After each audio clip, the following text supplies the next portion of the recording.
स्वर के देवी हाई सरस्वती माँ, विद्या के देवी कहल जाला।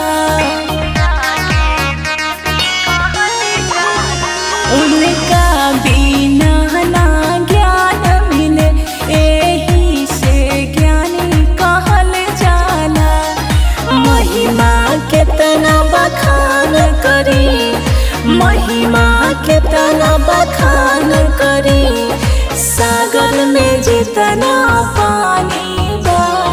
जब जब तक जिंदगानी बा, बीड़वाली के मेहरबानी बा। जब जब तक जिंदगानी बा, बीड़वाली के मेहरबानी बा। म्यूजिक बाय सावन सुहाना। प्रेम से बोलिए सरस्वती मैया की।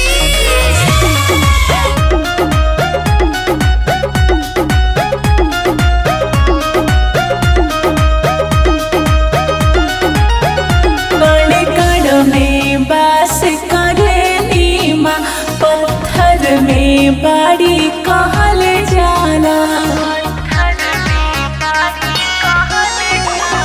घर घर में पूजा पाठ होला, बंद किस्मत भी ता खुल जाला।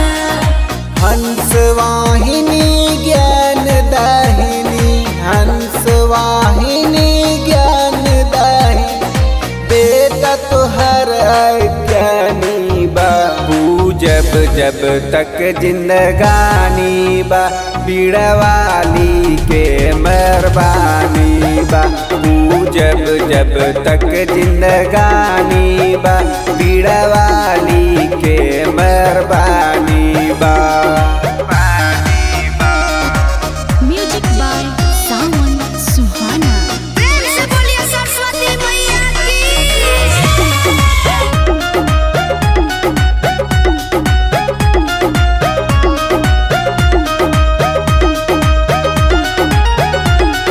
ब्रह्मा विष्णु विश्वकर्मा जी, शंकर भगवान दुलारे रे।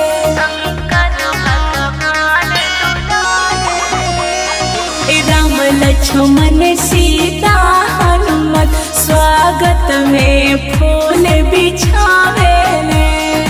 खाली हमरो झोली भर द, खाली हमरो झोली भर द, रॉबिन गुप्ता के बारी बा। जब जब तक जिंदगानी बा, बीड़वाली के मेहरबानी बा। जब जब तक जिंदगानी बा, बीड़वाली के मेहरबानी बा।